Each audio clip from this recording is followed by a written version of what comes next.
But the best thing you can do for a dog is to give him a leader right away. They really need your energy. Sure. So if you are like pet... Okay, so here's my point. My point is, he's going to be talking about, did you hear? It's like when you have your history and you bring in saying, oh, I want to save that poor dog, I want to do it, and I want to love on it. Teachers sometimes go into the profession because they either their own background or just that they want to love kids. And he said the best gift you can give a rescue dog is to be the leader. And what I'm trying to say is sometimes, unbeknownst to us, our histories sneak into our relationships with kids in not a healthy way. And I want you to listen to what he says about that. Just to try to make things better, but inside you're not feeling good. See, like right now, the way you're looking at him, all that is being read. If you don't like that, just move the dog. Yeah, even for me, he's jumped at me and he sniffs at me. When he challenged you that way, and then you got, hey. As soon as he growled at Caesar, I just knew that, okay, there's the other side. He's here. You got to challenge back. I think I tried that once and it sort of seemingly backfired, but if you're not sure, what's wrong? I don't know. I just don't. No. You're nurturing them.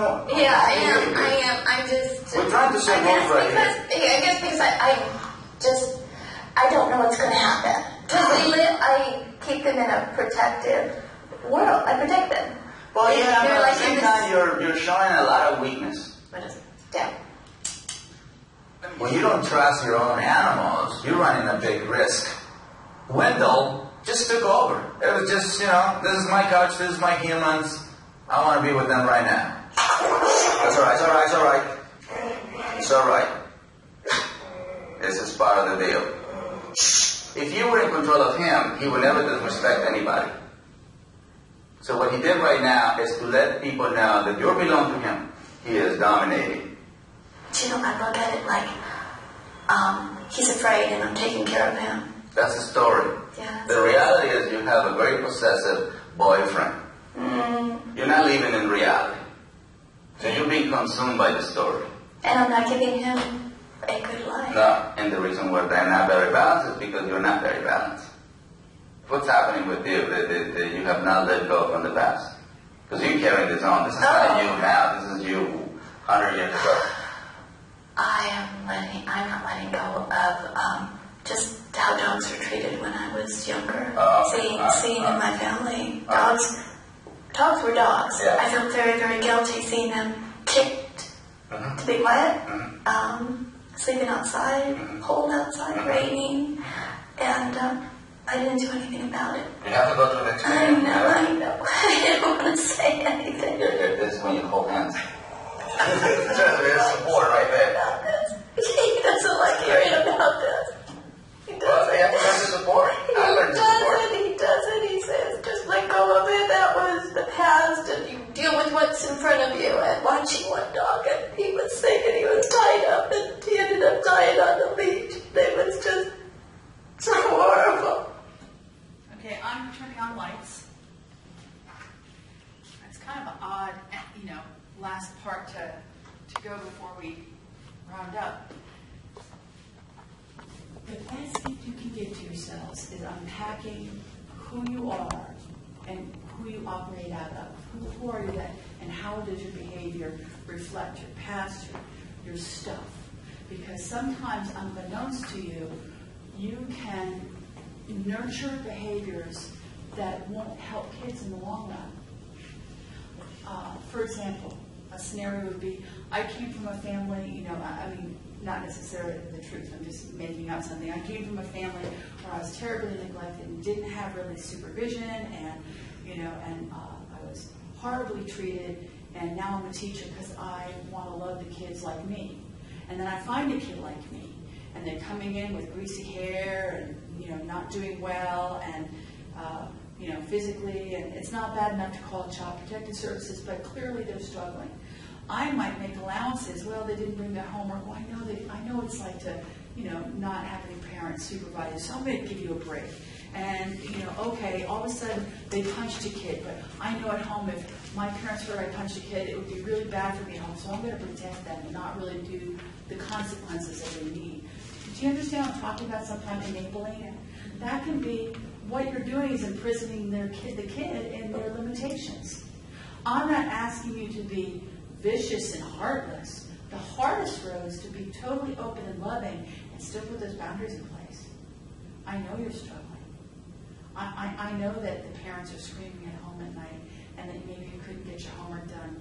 But you want to know something? Then you're just going to have to prepare and do extra when things are calm. I mean, life isn't going to stop for you because you're struggling. How can I make you resilient and keep going? How about if I tell you I know you're struggling and I'm still going to support you to be successful? But it's not going to be in a way that's going to enable you and make you broken. Because sometimes teachers come in and they want to rescue kids in an unhealthy way. You might have a partner in like if you're middle school and teaming, you might be firm in boundaries, but your partner is somebody who allows all sorts of bad behavior to happen because those poor kids. But those poor little, say, Appalachian, from the Appalachian region, that's not going to help them potentially move on to a better situation if you give them all these messages. Dr. Phil said the worst message you could give is that go means stop and stop means go. Why would you teach any kid that their bad behaviors, well, we'll just forgive you this time again? I would encourage you to continue to watch The Dog Whisperer because he has all sorts of things that are so applicable to teaching. But my main takeaway points today are this. One is that kids oftentimes are behaved as a result of how they try to negotiate getting needs met with other people. You can all create original relationship with kids and have them get their needs met on your terms by being the calm, assertive pack leader. It's a skill that takes a while, so don't give up.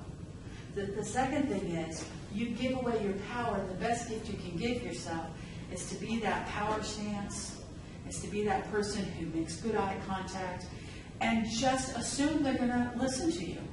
I have to say, honestly, I'm always shocked if somebody, I was in Stonewall Jackson Middle School and James Madison in Roanoke City. I'm shocked if kids don't listen to me.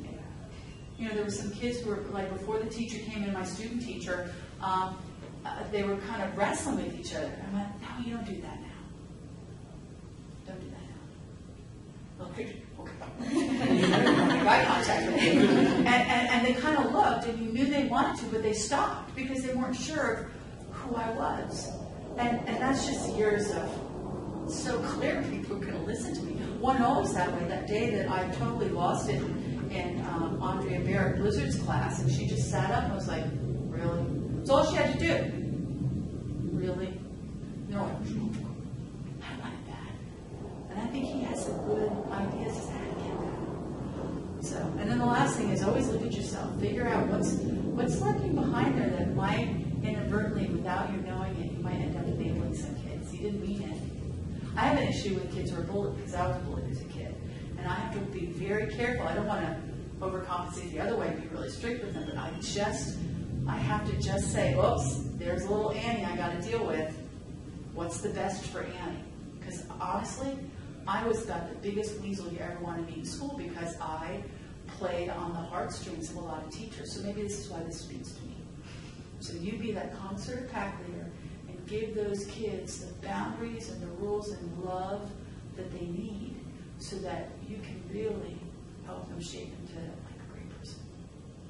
So here's some like other tips. We didn't get to Gus. We didn't get to other people, other scenarios. But I think that there's some good quotes that he said and what are the implications as teachers. Was that something that you can log away? And, yeah. Okay. Any questions or anything or comments? Thank you. Cool. Yay. Well, I'm so glad that you were here and let me share this stuff. And I'm so glad you three came out. I wish more people had done the same. Yeah. But thank you, Dr. Roberts, for making a special day for us.